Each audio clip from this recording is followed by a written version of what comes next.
하나님께 나아가는 자는, 이런 제목으로 히브리서 강해를 이어가겠습니다.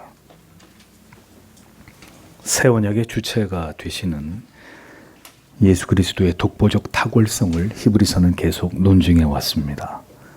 예수 그리스도의 그림자요 예표이고 상징으로서의 성막과 아론 계열의 제사 정직과 제사 제도 등의 모든 구약의 요소들을 다 등장시켜서 그리스도와 비교함으로 그리스도를 통해 얻게 된 새 언약의 놀라운 은혜를 히브리 그리스도인들에게 선명하게 각인시키고 있습니다. 히브리서는 결국 박해와 핍박과 회유의 치열한 상황 속에서 그리스도인들이 붙들어야 하는 것은 오직 예수 그리스도에 대한 견고한 믿음뿐이라는 진리를 말씀하고 있는 것입니다.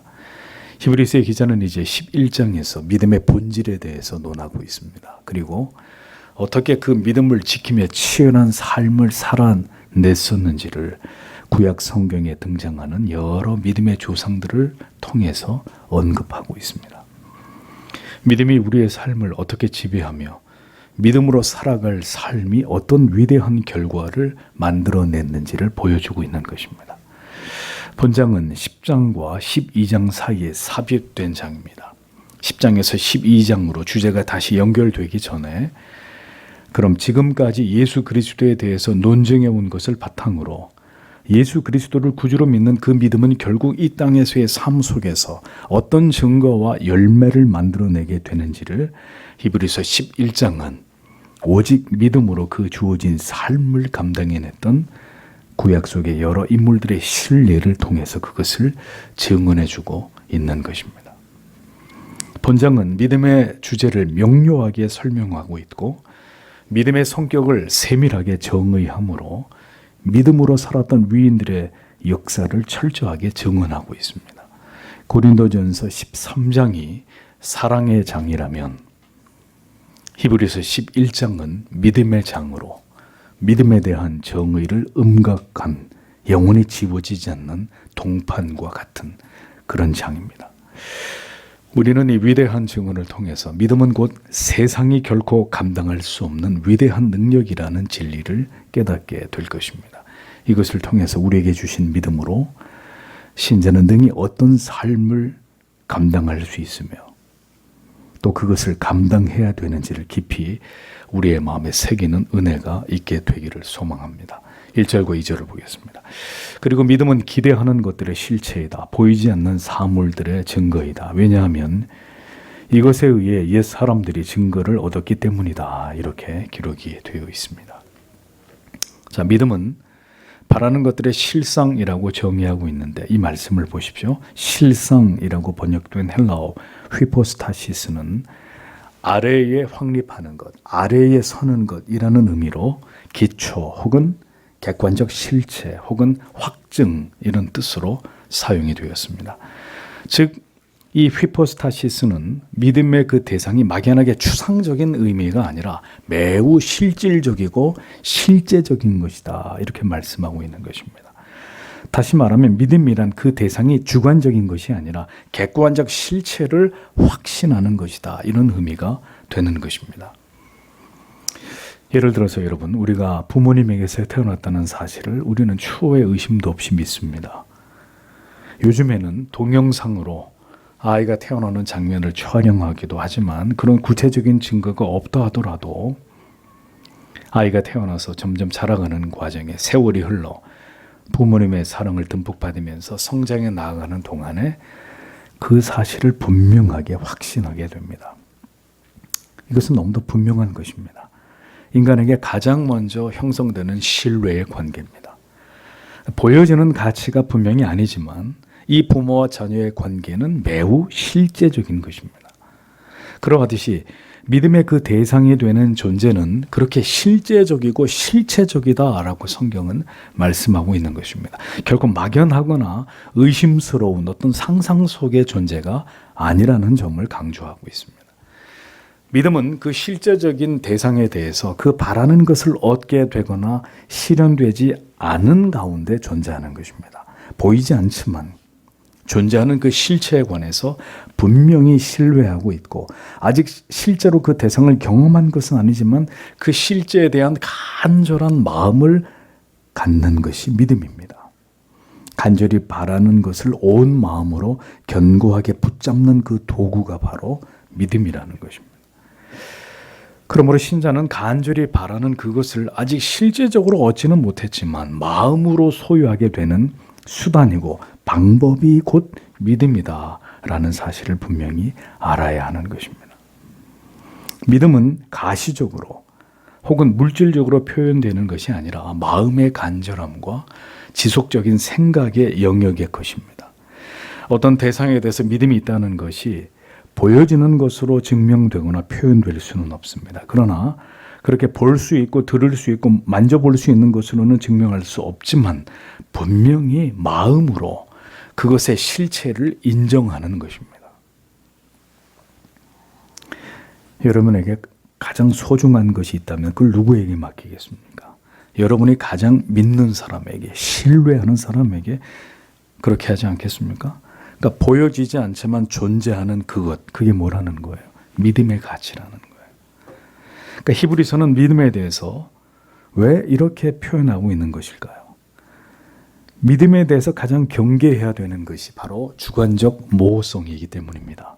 의심과 불신이기 때문입니다. 정말 있는지, 정말 존재하는지 이러한 의심과 회의의 마음이나 태도는 믿음이라고 볼 수 없습니다.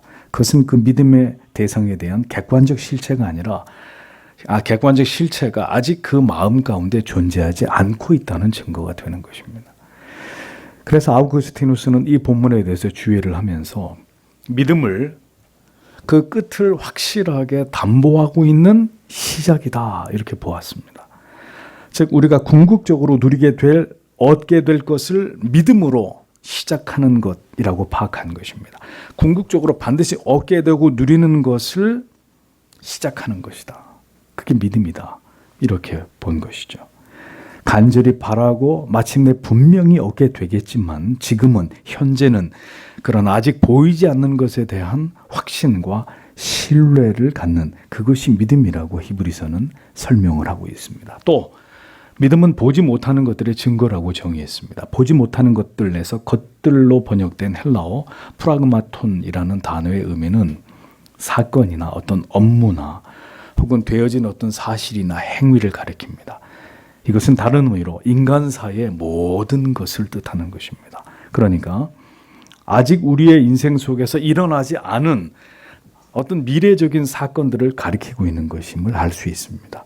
아직 우리에게 닥치지 않았지만 우리에게 분명히 명확히 일어날 것이라고 여겨지고 소망하게 되는 그 모든 것들의 증거가 뭐라고요? 믿음이라는 겁니다. 증거라고 번역된 헬라어 엘렌코스라는 말은 법률적인 용어인데 객관적 증거, 증명이라는 뜻입니다.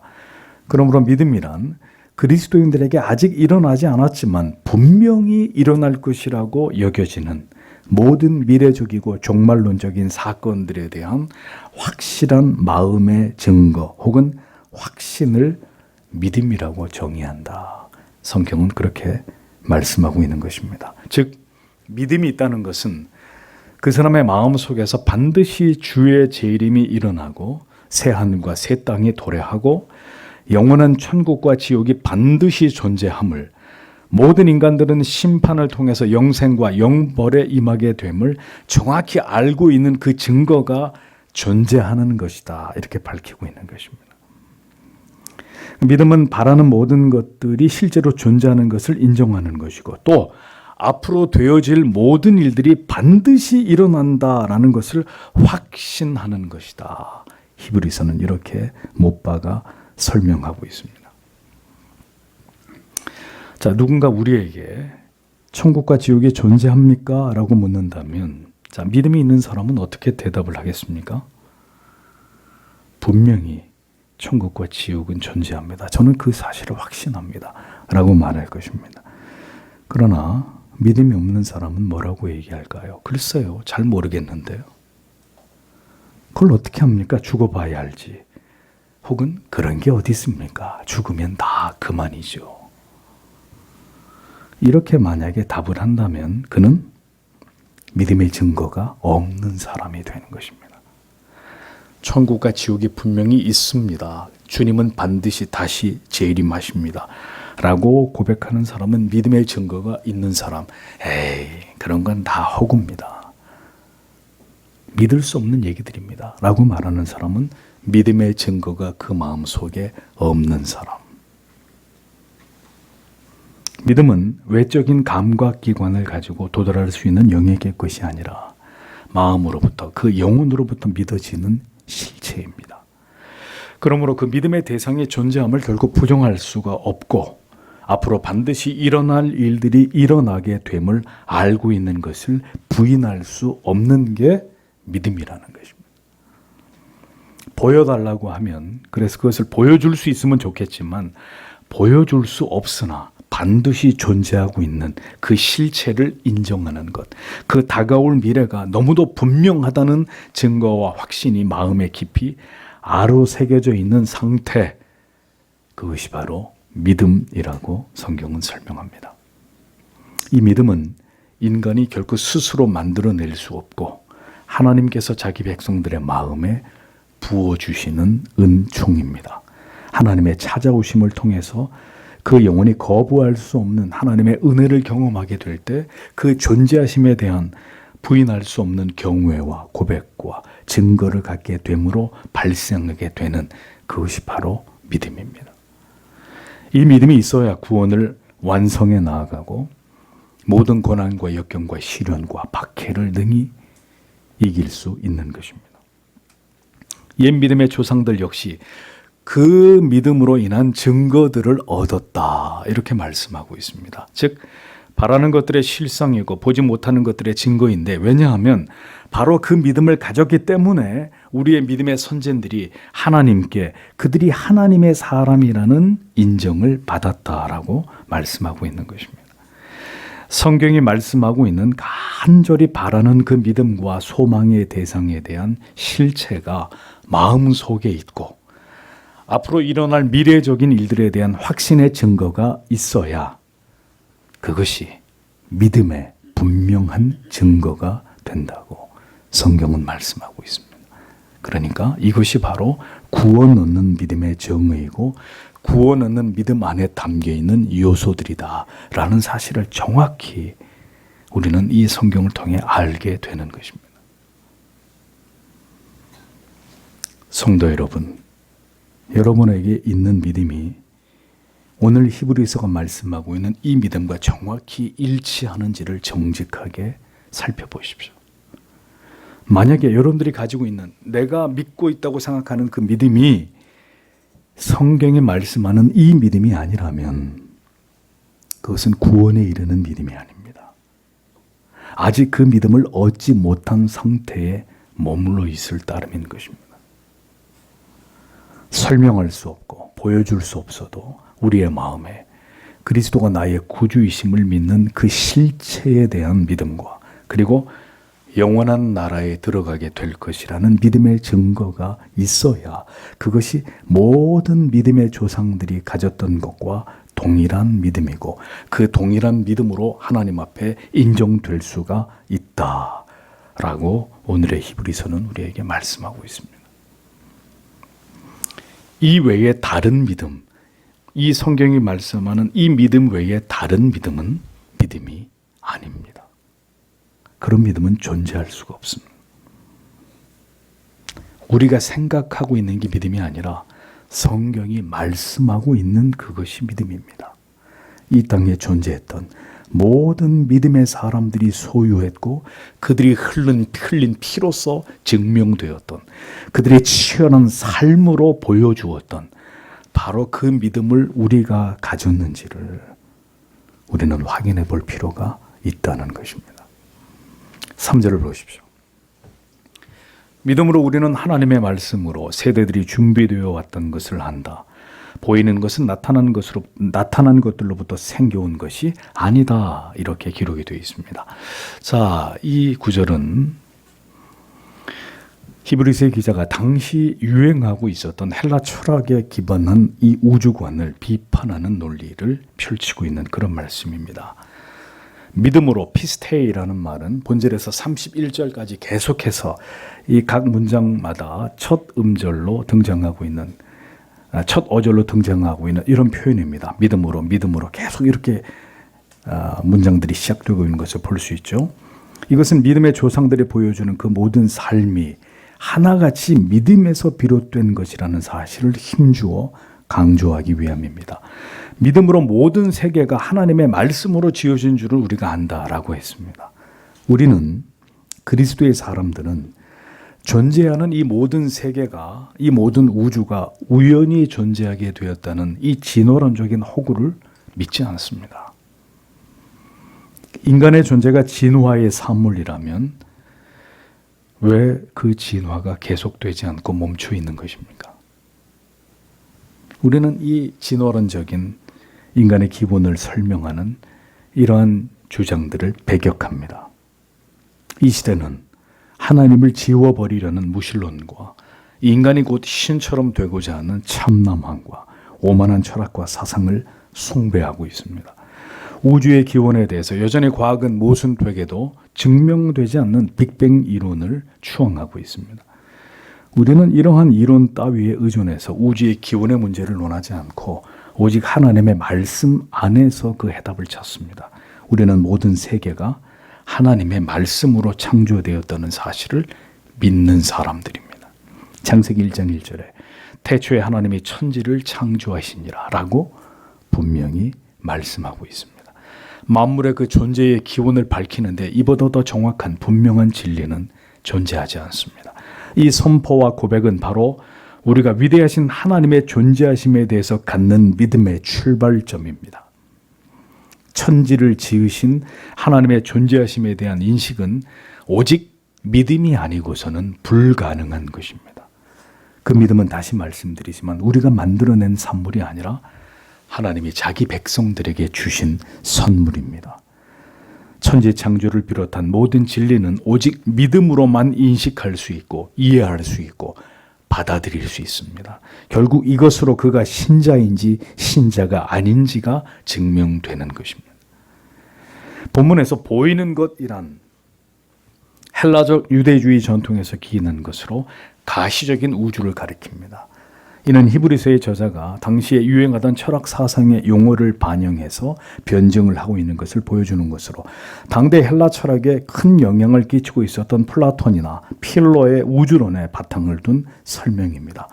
당시 헬라 철학자들이 주장하는 우주론이란 간단하게 설명해서 태초의 모든 물질들이 혼돈의 상태 속에 존재하고 있었는데 창조주가 어떤 질서를 부여함으로 인해서 우주가 생성되었다고 하는 이런 이론입니다.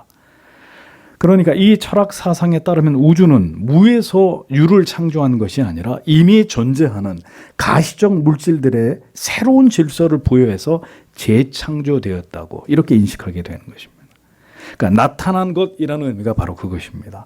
이미 존재하고 있던, 이미 나타나 있던 것으로부터 우주가 생성되었다고 주장하는 이 헬라적 유대주의의 관점을 히브리서의 기자는 정면으로 논박하고 있는 겁니다. 그렇게 된 것이 아니다 이렇게 얘기하는 거죠.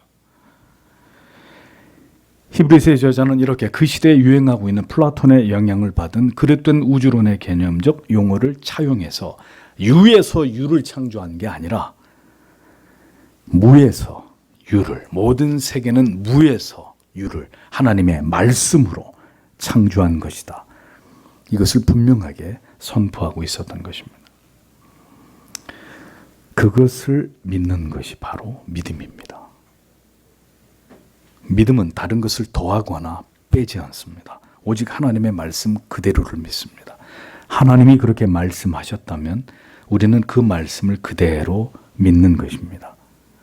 히브리서가 기록될 당시에도 존재했던 우주의 기원에 대해 세속적 철학의 인식에 대해서 강력하게 반기를 들었다면 여러분 오늘 이 시대에도 우리는 이 진화론적인 우주의 기원에 대한 이 반기독적이고 무신론적인 이런 철학과 사상에 대해서 우리는 여전히 그런 주장과 더불어 싸워야 되는 거룩한 의무가 우리에게 존재한다라는 것을 기억해야 합니다. 그리스도인은 신본주의의 신앙을 수호하는 사람들입니다. 우리는 다원주의를 신봉하는 게 아니라 예수 그리스도를 통한 유일한 구원, 유일신관을 믿고 그 믿음에 대해서 우리의 생명을 바치는 사람들입니다. 믿음으로 우리는 이 온 세계가 하나님의 말씀으로 지어졌다는 사실을 믿고 고백하는 사람들입니다.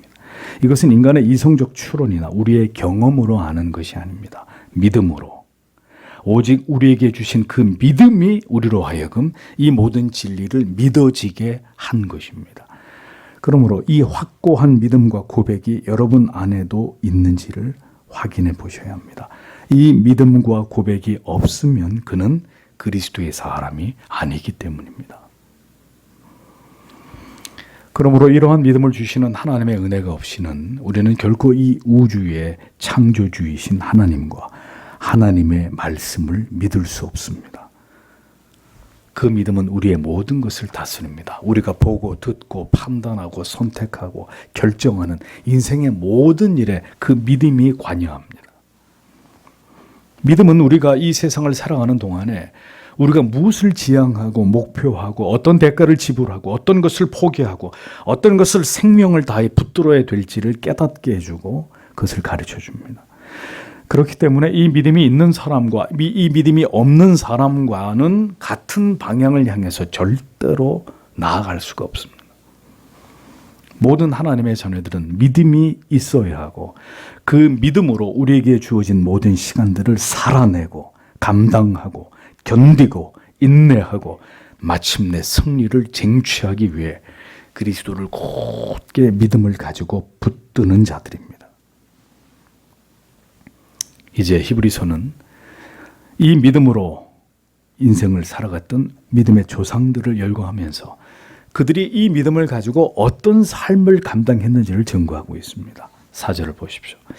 믿음으로 아벨은 가인 이상으로 더 나은 희생 제사를 하나님께 드렸다. 그것을 통해서 그는 의롭다는 증거를 받았다. 하나님께서 그의 예물들에 관해서 증거하시면서 그리고 그것을 통해서 죽은 후에 여전히 그는 말한다라고 기록이 되어 있습니다. 본절은 창세기 4장 3절에서 5절에 있는 내용을 인용한 것입니다. 세월이 지난 후에 가인은 땅의 소산으로 제물을 삼아 여호와께 드렸고 아벨은 자기도 양의 첫 새끼와 그 기름으로 드렸더니 여호와께서 아벨과 그 제물은 연락하셨으나 가인과 그 제물은 연락하지 아니하신지라. 이렇게 창세기 4장 3절에서 5절에 기록되어 있습니다. 아벨의 제물을 연락하신 하나님께서 가인의 제물을 거절하신 이유에 대해서 여러 신학자들은 여러 가설들을 세워서 이렇기 때문에 아벨의 것을 받고 가인의 것을 거부했다.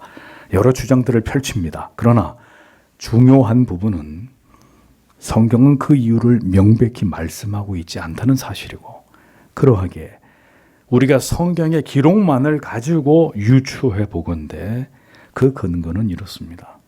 창세기 본문을 보면 아벨과 그 제물은 연락하셨으나 가인과 그 제물은 연락하지 아니하신지라 이렇게 기록되어 있습니다. 아벨과 그 제물 그리고 가인과 그 제물이라고 했습니다. 두 사람 모두 제물을 드렸는데 자 문제는 제물에 있었던 것이 아닙니다. 뭐의 문제일까요? 사람의 문제였다는 거죠. 사람. 즉 아벨은 하나님이 보시기에 합당한 믿음을 가지고 제물을 드렸기에 아벨과 그 제물이 연락된 것이고 가인은 하나님이 보시기에 합당한 믿음을 가지지 않은 채로 제물을 드렸기 때문에 가인과 그리고 그가 드린 제물이 거절된 것으로 볼 수 있는 것입니다. 결국 하나님이 인정하시는 믿음을 가진 아벨의 제사, 그 제물을 하나님께서 기쁘시게 연락하심으로 아벨은 의로운 자라는 증거를 얻게 된 것이고 하나님이 인정하시는 믿음이 없었던 가인과 그 제물은 가인이 하나님께 제물을 드렸어도 하나님은 그 제물을 거절하셨기에 히브리서는 믿음을 설명하면서 가장 먼저 이 아벨과 가인을 예를 들어 설명하고 있었던 것입니다. 가인이 믿음이 없는 자라는 증거는 이후 그가 하나님을 두려워하지 않고 들에서 무슨 짓을 했습니까? 동생 아벨을 돌로 쳐 죽이지 않습니까? 그리고 그가 하나님께로부터 쫓겨났을 때 하나님과 사람들이 두려운 나머지 뭘 했죠? 성을 쌓았습니다. 그는 믿음이 없었던 자였습니다. 하나님을 향한 참된 믿음이 없이 드리는 모든 것은 뇌물입니다. 그것은 재물이 아닙니다. 하나님과 무관한 것이라는 것을 우리는 알아야 합니다. 로마서 14장 23절에 믿음을 따라 하지 아니하는 것은 뭐라고요? 다 죄니라 라고 말씀했습니다. 믿음을 따라 하지 않는 것, 참 믿음으로 하지 않는 모든 것 다 죄라고 분명히 못 받고 있습니다. 모든 것은 믿음으로 성경이 우리에게 교훈하고 가르치는 그 진리를 따라서 행해야 합니다. 나의 열심, 자기의 의를 드러내고자 하는 이런 어떤 종교적인 행위도 이것은 하나님이 보실 때 가증한 것일 뿐입니다. 믿음으로 행하지 않는 모든 것은 자기를 드러내기 위함이고 자기를 높이기 위한 거짓된 일들에 지나지 않을 뿐입니다. 믿음이 없으면 어떤 일이든 그것을 절대로 지속할 수 없습니다. 왜? 사람의 의지로 하기 때문에. 결국 포기하고 중단해버리고 결국 이탈하는 일들이 일어날 수밖에 없는 것입니다. 동일하게 이 자리에 나와서 우리는 하나님을 예배하고 있지만 중요한 사실은 하나님이 인정하시고 기뻐하시는 믿음을 가진 자의 예배와 하나님이 인정하시지 않는 믿음이 없는 가운데 혹은 그릇된 신앙의 동기를 가지고 하나님을 예배하는 것은 동일한 가치가 될 수 없다는 것입니다.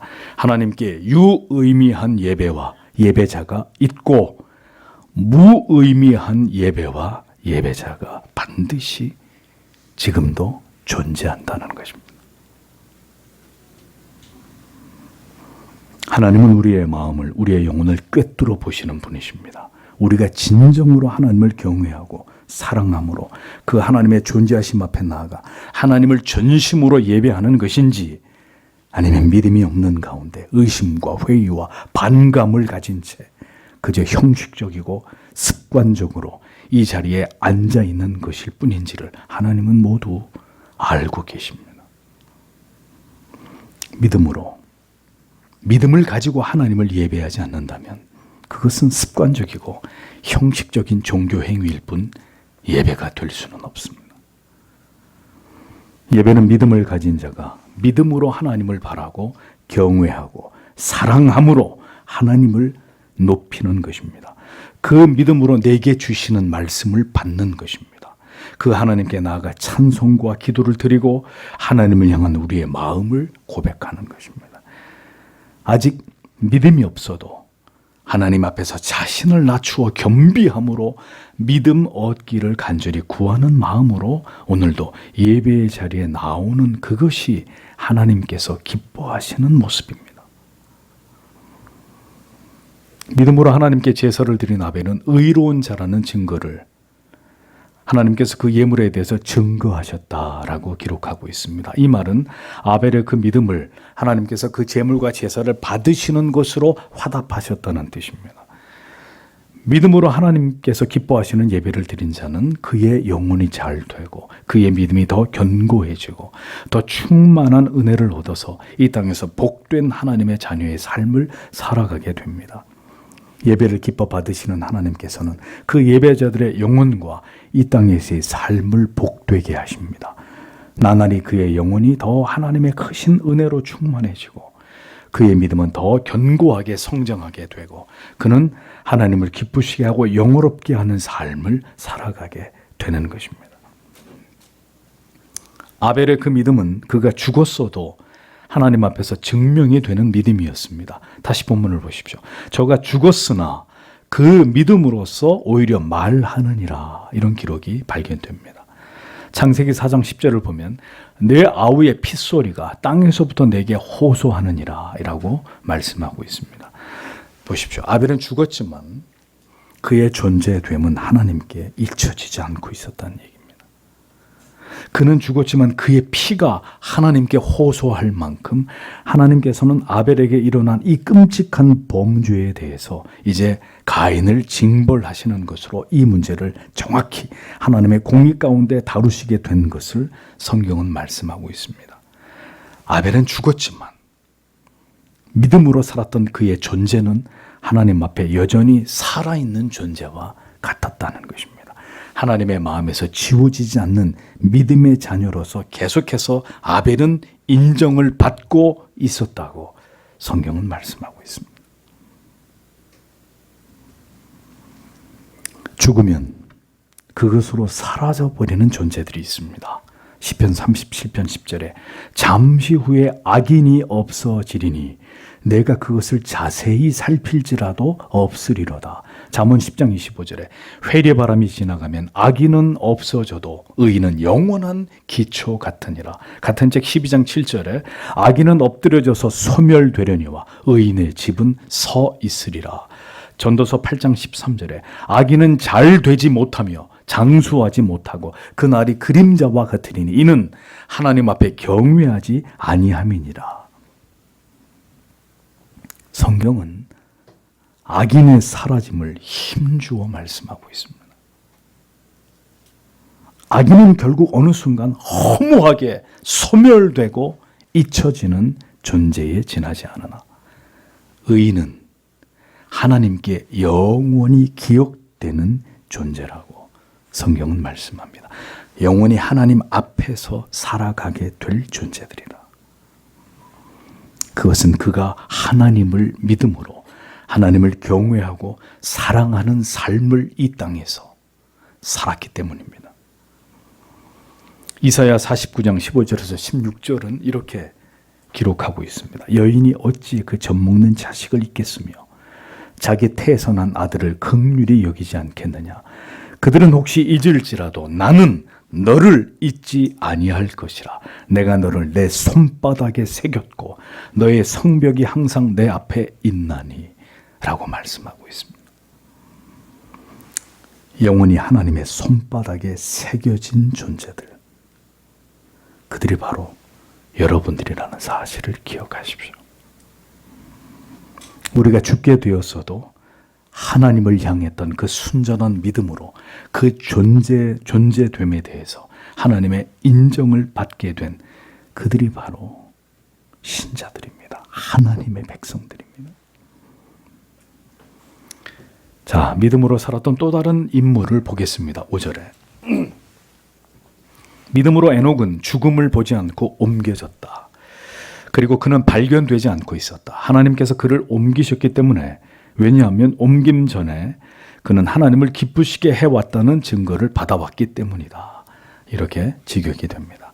자, 이 구절 역시 창세기 5장 21절에서 24절에 기록된 말씀에 근거한 것입니다. 자, 본절에서 옮기웠으니로 번역된 헬라어 메테테미는 바꾸다, 변화하다 이런 뜻입니다. 즉 에녹이 죽임을 당하지 않고 그 몸이 호련히 변화해서 하늘로 올림을 받게 되었다는 뜻입니다. 에녹도 그리고 엘리야도 모두 이 땅에서 죽음이라는 방식이 아니라 산채로 그들의 몸이 변화되어서 하늘로 올림을 받은 산채로 영생으로 영원한 삶으로 옮겨진 자들, 그들이 바로 에녹과 엘리야입니다.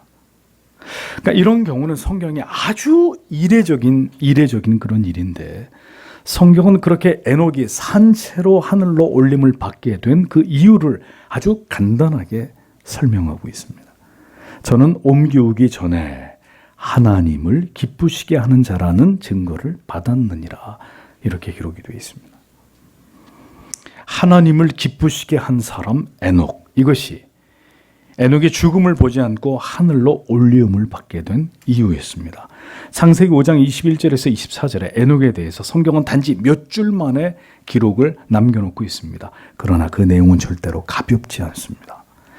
에녹은 65세에 무드셀라를 낳았고, 무드셀라를 낳은 후에 300년을 하나님과 동행하며 자녀를 낳았으며, 그가 365세를 향수하였더라.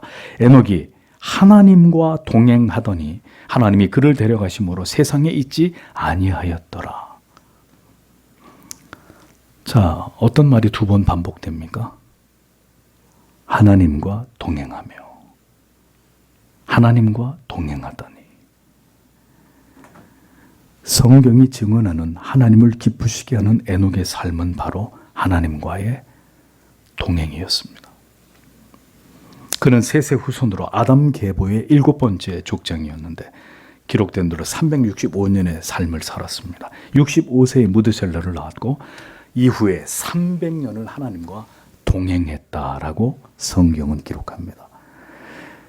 에녹의 삶에 대한 성경이 주목할 만한 평가 2번이나 그가 하나님과 동행했다라는 기록 속에서 충분히 드러나고 있습니다. 그럼 동행의 의미가 뭘까요? 영어 성경에 에녹 worked with God 이렇게 되어 있습니다. 그의 모든 삶이 하나님과 함께 걸었던 삶이다. 하나님과 함께 걸었다.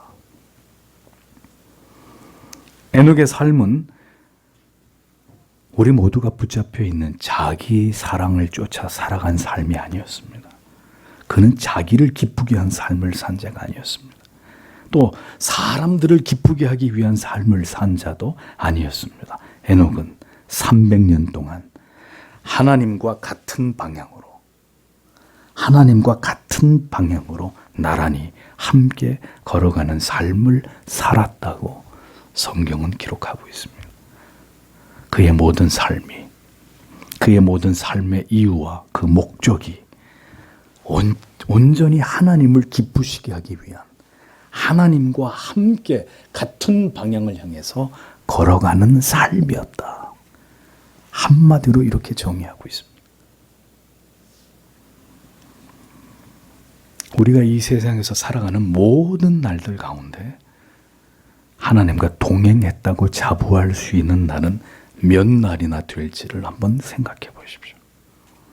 우리의 모든 결정들은 언제나 하나님과 같은 방향으로 나아가기 위한 결정들이었는지를 돌아보십시오. 그래서 그 결과가 어떻게 되었습니까? 우리가 전심으로 하나님과 동행하며 살아온 시간들이 우리 인생 전체에서 얼마나 될까요?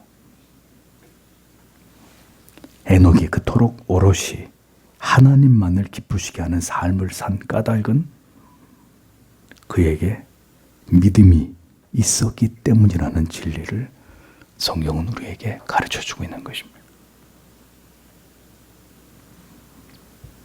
그는 믿음이 있어 300년이나 하나님과 동행했다는데, 하나님과 함께 걸었다는데, 오늘 우리는 믿음이 있는데 왜 하루도 하나님과 함께 걷지 못하는 것일까요? 성도 여러분, 하나님이 진정으로 기뻐하시는 삶은, 그래서 죽음을 보지 않고 데려가실 만큼 하나님께서 진정으로 기뻐하시는 삶은 우리의 모든 삶에서 내가 선택하고 내가 결정하고 내가 행동하는 그 모든 것이 믿음으로 행하는 것이어야 함을. 그래서 내가 결정을 내리지만 그건 내 결정이 아니라 하나님이 기뻐하는 결정을 내가 내 삶에서 선택하고 결정하고 결행하게 되는 그 모든 것을 하나님이 기뻐하신다라는 사실을 잊지 말아야 합니다. 우리의 매일매일이 하나님과 동행하는 삶이 되기를 그토록 간절히 바라는 것이 우리에게 간절한 기도의 제목이 되어야 되는 이유가 여기 있는 것입니다. 우리가 죽어서 우리의 비문에 누군가가, 우리의 자식들이 우리를 기억할 때 하나님과 평생을 동행한 아모아목에 이렇게 우리의 비문에 기록이 되어 있다면 더 바랄 나위가 뭐가 있겠습니까? 그거보다 훌륭한 삶이 또 있을까요? 예수를 믿으면 모든 사람들이 믿음으로 하나님을 기쁘시게 하는 삶을 살아갑니까? 예수를 믿으면 모든 성도들이 매일매일 하나님의 뜻과 일치하는 방향으로 진행해 나갑니까? 그렇습니까, 정말? 새로운 아침을 맞으면서 오늘도 이 하루도 하나님과 동행하리라. 또 하루를 마감하면서 오늘도 매 순간 내가 하나님과 동행하기에 힘썼는가? 이런 자기 반성과 사유를 가지고 살아가는 그리스도인들이 얼마나 될까요? 어떤 중요한 결정을 앞두고 그 결정이 부디 하나님의 뜻에 합한 것이며 하나님과 동행하는 것이 되기를 두렵고 떨리는 마음으로 간절히 기도하고 하나님의 뜻을 구하면서 그렇게 어떤 결정을 내려본 적이 여러분에게는 얼마나 되십니까? 오늘도 우리는 철저하게 나를 기쁘게 하는 삶을 살아갑니다. 엄밀히 말하면 우리가 하나님을 믿는 것도 나의 삶의 안위와 평강과 안전을 위한 경우가 대부분입니다. 하나님과 동행하기 위해서는 때로 내가 간절히 원하는 것도 포기해야 될 때가 있고 도무지 내가 할 수 없는 일을, 아니 하고 싶지 않은 그 일을 기필코 내가 해내야 되는 경우도 있습니다. 동행의 가치보다 하나님과 같은 방향으로 함께 걷는 것보다 더 중요한 것이 없도록 그렇게 살아가는 삶이 진정으로 하나님을 기쁘시게 하는 삶이고 그것이 바로 믿음을 가진 삶이라고 히브리서는 우리들에게 말씀하고 있는 것입니다. 그래서 믿음으로 하나님이 기뻐하시는 하나님과 같은 방향으로 걸어가는 길을 선택하지 않으면 하나님이 반드시 그것을 깨닫게 하시는 것입니다. 너는 나와 함께 걷고 있지 않고 있다. 너는 네 마음대로 네가 원하는 길을 지금 가고 있는 것이다. 그리고 이 결과는 바로 너의 그 결정과 선택의 결과이다 라는 것을 하나님의 백성들의 삶 속에서 하나님께서 정확히 깨닫게 하시는 것입니다. 다시 돌이키도록, 다시 원래의 자리로 돌아오도록. 나의 기쁨을 위해서, 나의 안위와 형통과 행복을 위해서가 아니라 하나님을 기쁘시게 하기 위해서, 하나님과 동행하기 위해서, 하나님과 같은 방향으로 걸어가기 위해서 우리는 오늘도 우리에게 주어진 삶을 성실하게 그리고 치열하게 살아가고 있는지를 깊이 돌아보셔야 할 것입니다. 무엇이 믿음으로 살아가는 삶이냐? 무엇이 하나님을 진정으로 기쁘시게 하는 삶이냐? 에녹에 대한 성경의 기록은 불과 몇 줄에 불과하지만 그는 아브라함이 누리지 못한, 모세에게도 허락되지 않은 특별한 은총을 누린 자로 성경은 그 이름을 남겨놓고 있습니다. 자, 이래도 우리의 기도 제목 중에 매일매일 모든 일 가운데 하나님과 동행하기를 원합니다. 이 기도의 제목이 누락되어 있을 수 있겠습니까? 모든 것은 하나님을 기쁘시게 하기 위한 것이어야 하고 하나님께서 기뻐하시는 삶을 살아가기 위해 우리에게 필요한 것은 바로 믿음이다 라는 사실을 잊어서는 안 됩니다. 그러므로 성도는 믿음이 있어야 하고 그 믿음은 성경이 인정하는 믿음이어야 하고 그 믿음은 더 성숙한 믿음, 더 큰 믿음으로 자라가야만 된다는 사실을 우리는 기억해야 합니다. 그렇게 믿음이 자라기 위해서 반드시 하나님의 말씀을 듣고 묵상하고 배우고 깨닫고 그것을 함께 나누는 삶은 신자에게 필수적인 것입니다. 신자는 은혜의 방편들을 적극 활용해서 언제나 자기의 믿음을 견고하게 하고 더 큰 믿음 얻기를 언제나 사모하는 자들이 되어야 합니다. 마지막 시대를 살아가는 신자들에게 이보다 중요한 가치는 존재하지 않습니다. 하나님을 향한 온전한 믿음이 있어야 우리가 기쁠 때나 슬플 때나 형통할 때나 실패를 경험하게 될 때에도 우리가 건강할 때나 아니면 깊은 병 가운데, 질병 가운데 고통을 당하는 때에도 하나님을 경외하고 사랑함으로 그 믿음을 지키면서 하나님을 영화롭게 하는 삶을 감당할 수 있는 것입니다. 나를 기쁘게 하고 내 자신을 부인하지 못하는 믿음은 나를 언제나 작게 여기고 나를 쳐서 복종시키는 믿음이 아니라면 그것은 하나님을 기쁘시게 하는 믿음이 아닙니다. 하나님을 기쁘시게 하기 위해 십자가를 지시고 그 모든 고통을 감당하신 그리스도처럼 하나님을 기쁘시게 하기 위해서 기꺼이 고난의 길을 걸어갈 수 있는 그 믿음일 때 그것은 진정으로 하나님을 기쁘시게 하는 믿음일 수 있고 그 믿음의 결과는 죽음을 보지 않고 하늘로 옮겨지는 이러한 놀라운 영광이 될 수 있었음을 성경은 에녹의 예를 들어 우리에게 말씀하고 있는 것입니다. 에녹이 하나님을 기쁘시게 했다는 말씀은 오늘의 모든 그리스도인들이 보여주는 그 정도의 삶을 가지고 그렇게 결코 말할 수 없습니다.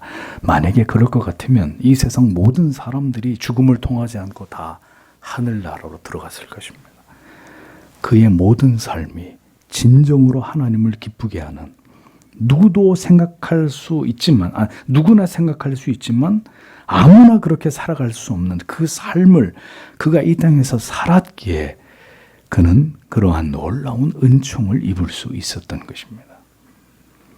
히브리서는 하나님께서 진정으로 기뻐하는 것이 무엇인지를 선명하게 밝힙니다. 그리고 반드시 그것을 가져야 한다는 사실을 강조하고 있습니다. 6절을 보겠습니다. 그리고 믿음이 없이는 기쁘시게 할 수 없다. 왜냐하면 하나님께 나아가는 자는 반드시 그분께서 계시고 그분을 찾는 자들에게 그분께서 보상자가 되신다는 것을 믿어야 하기 때문이다. 이렇게 말씀하고 있습니다. 히브리서는 믿음이 없으면 하나님을 기쁘시게 할 수 없다. 이렇게 단언합니다. 그리고 하나님이 기뻐하시는 그 믿음에 대해서 이렇게 설명합니다. 첫째는 하나님께 나아가는 자는 반드시 그가 계신다는 것을 믿어야 되고, 둘째는 하나님을 간절히 찾는 자에게 하나님은 반드시 상을 주는 분이다 라는 것을 믿어야 된다. 이렇게 가르칩니다. 하나님께서 계심을 믿는다는 의미는 단순히 신의 존재를 인정하는 것을 말하는 게 아닙니다. 여러분, 하나님의 존재를 믿는 것은요, 사탄도 그렇습니다. 귀신도 하나님이 계신다는 걸 압니다. 세상 사람들조차도 하나님, 신이 존재한다는 것 막연하게 긍정하는 사람들 허다합니다. 물론 그조차도 부인하는 사람들도 적지 않지만 교회는 안 다녀도 하나님은 계셔, 이런 사람들 흔히 있단 말입니다. 그러므로 하나님이 계시는 것을 안다는 것은 그 정도의 알을 의미하는 것이 아니라는 것을 먼저 알아야 합니다. 그것은 하나님을 단지 인간의 이성을 통해 지식적으로만 아는 게 아니라 기록된 성경을 통해 하나님의 성품과 속성을 발견하고 그것을 깨달아 아는 것을 통해서, 그리고 그것을 삶에서 경험하는 것을 통해서 그의 존재하심을 파악하는 것을 의미하는 것입니다. 성경의 계시 속에서 드러내신 하나님의 존재하심을, 그 실존을 믿고 인정하고 받아들이고, 그래서 그 하나님을 경외하게 되고 깊이 사랑하게 되는 그것이 하나님의 존재하심을 믿는 것이라는 겁니다. 사람들은 자기 방식대로 하나님을 이해하려고 합니다. 심지어 하나님은 이러이러한 신이어야 돼라고 참남하게 주장하기도 합니다. 그러나 하나님은 추론의 대상도 인간에 의해서 파악될 수 있는 존재도 아니십니다. 오직 성경의 계시와 그리고 그 계시 앞으로 나온 자들 가운데 허락된 자들만 통해서 하나님의 그 일부를 파악할 수 있을 뿐인 하나님은 거룩하신 분이십니다. 그렇게 하나님을 인식하고 믿고 경외하고 사랑하고 신뢰하는 것이 아니면 그것은 하나님의 존재하심을 알고 있는 것도 믿고 있는 것도 아니라는 뜻입니다. 그것은 단지 미신 같은 믿음이나 혹은 나는 하나님을 믿고 있어 라고 하는 자기 신념에 불과한 것입니다. 이어 자기를 찾는 자들에게 상을 베푸시는 하나님으로 믿는 이 믿음이 하나님이 기뻐하시는 믿음이라고 말하는데, 여기서 상 주시는 이라고 번역된 헬라어 미스터 포도테스, 보상자라는 뜻입니다. 보상자가 되시는 하나님이신데 여기서 상이란 뭘 뜻할까요? 바로 하나님을 아는 즐거움을 가리킵니다. 복음을, 구원을 의미하는 것입니다. 왜 성도에게 가장 큰 선물이 물질적 보상이 아니라 하나님일까요? 하나님을 구하고 그 하나님을 찾고 그 하나님을 만나는 것, 그 이상의 죄인들에게 상이라고 하는 것은 존재하지 않기 때문입니다. 하나님을 간절히 찾는 영혼에게 하나님은 하나님을, 그의 아들 예수 그리스도를 만나는 신령한 복과 은혜를 베푸시는 분이십니다. 자신을 찾고 그 앞에 엎드리는 자들에게 하나님은 반드시 하나님을 믿고 경외하고 사랑할 수 있도록 은총을 베풀어 주시는 아버지가 되십니다. 그러므로 오늘도 이미 믿음을 가진 분이나 아직 믿음이 없는 분들에게 말씀드립니다. 하나님을 간절히 찾고 계십니까? 목마른 사슴이 신의 물을 찾듯이 복음서에 등장하는 수많은 병자들이 간절히 예수의 이름을 절규하며 부르듯이 오늘도 그리스도를 그렇게 간절히 찾고 영혼을 낮추어서 나 같은 죄인을 만나 주시기를 여러분 진지하게 간구하고 있습니까? 다시 말씀드리지만 알아서 하시겠지. 이것은 구원과 영생을 얻고자 하는 태도가 절대로 아닙니다. 구하라 주실 것이요 찾으라 찾을 것이요 문을 두드리라 너희에게 열릴 것이니라 라고 말씀하셨습니다. 너희 중에 누가 자녀가 떡을 달라고 하면 돌을 주고 생선을 달라고 하면 뱀을 줄 자가 있겠느냐. 육신의 아베들도 자식들에게 좋은 것을 줄 알거든 하물며 너희 아버지께서 구하는 이에게 성령을 주시지 않겠느냐. 주님은 말씀하셨습니다. 구원은 하나님의 주권적인 은총이고 작정에 근거한 것입니다. 그러나 그 구원을 받을 자들은 의에 줄이고 목이 마르고 간절히 그리스도를 찾게 됩니다. 그것으로 그가 하나님의 자녀의 은총을 얻게 될 자들인 것을 증명하게 됩니다. 여러분 그리스도를 만나기 위해 목이 말라 보신 적이 있으십니까? 간절히 그 앞에 엎드려 예수여 나를 불쌍히 여겨 주시옵소서 간구해 보신 적이 있으십니까? 부족함이 없고 고난이 없기 때문에 아직 그렇게 주 앞에 내 자신을 조아려 본 적이 없다면 하나님이 기어이 모든 걸 다 가져가셔야 되겠습니까? 가장 큰 상은 죄인들이 그리스도를 구주로 영접하게 되는 것이고 그로 인해서 영생을 얻게 되는 바로 이것입니다. 영원한 삶을 누리게 되는 바로 이 궁극의 축복이 하나님을 찾는 자들이 받는 최고의 상입니다. 본문을 보십시오. 성경은 우리 자신의 힘으로 하나님을 찾아야 된다고 말하고 있지 않고 하나님께서 자기를 찾는 자들에게 상을 주신다 이렇게 얘기했습니다. 이게 무슨 뜻일까요? 만약에 우리가 하나님을 찾는다면 하나님은 우리의 그 찾음에 대해서 반드시 응답하실 것이라는 겁니다. 예수께서는 나를 보내신 아버지께서 이끌지 아니하면 아무라도 내게 올 수 없으니 오는 그를 내가 마지막 날에 다시 살리리라. 요한복음 6장 44절에서 이렇게 말씀하셨습니다. 이 말씀의 의미는 우리가 하나님을 찾는다면 그것은 이미 하나님께서 우리를 찾고 계신다는 의미가 되는 것이고 따라서 우리는 하나님을 결국 발견할 수밖에 없게 된다는 뜻입니다. 하나님께서는 그리스도에 대한 믿음을 통해서 주어지는 이 구원과 영생을 주시기 위해 오늘도 그 사랑의 품 안으로 우리를 이끌고 계시는 아버지십니다. 하나님께서는 하나님을 전심으로 찾는 자에게 하나님을 상으로 주십니다. 그의 아들 예수 그리스도를 만나는 복을 주십니다. 더 나아가 죽음으로서 끝이 아니라 금생에서 내세의 삶으로 그를 이끌어 하나님과 함께하는 영원한 기쁨을 주십니다. 믿음을 가진 자들에게 이 같은 약속이 주어져 있다는 것을 성경은 말씀합니다.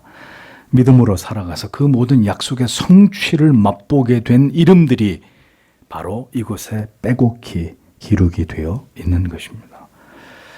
여러분 이 이름들이 부럽지 않으십니까?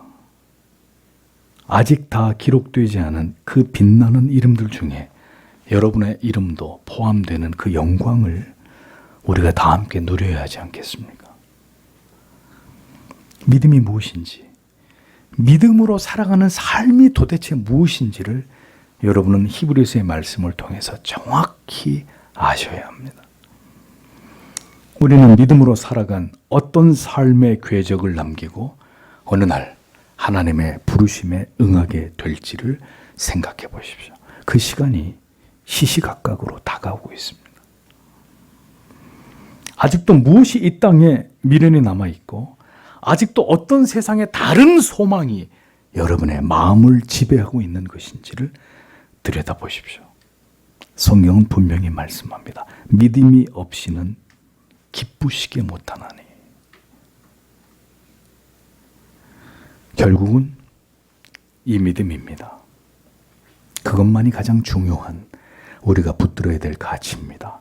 하나님을 믿으며 겸손히 하나님과 동행하는 삶이 있고 하나님의 존재를 머리로만 알고 여전히 하나님을 거부하고 하나님의 뜻과 같은 방향이 아닌 내가 생각하기에 옳은 방향, 옳은 길을 꾸역꾸역 고집스럽게 걸어가고 있는 어리석고 가련한 삶이 있습니다. 누가 진정한 성도인지는 그가 죽음에 이르게 될 때 분명히 알게 될 것입니다. 여러분, 오늘도 하나님을 기쁘시게 하는 바로 그 믿음을 가지고 하나님께로 나아가는 삶을 살아가고 계십니까? 다 함께 기도하도록 하겠습니다.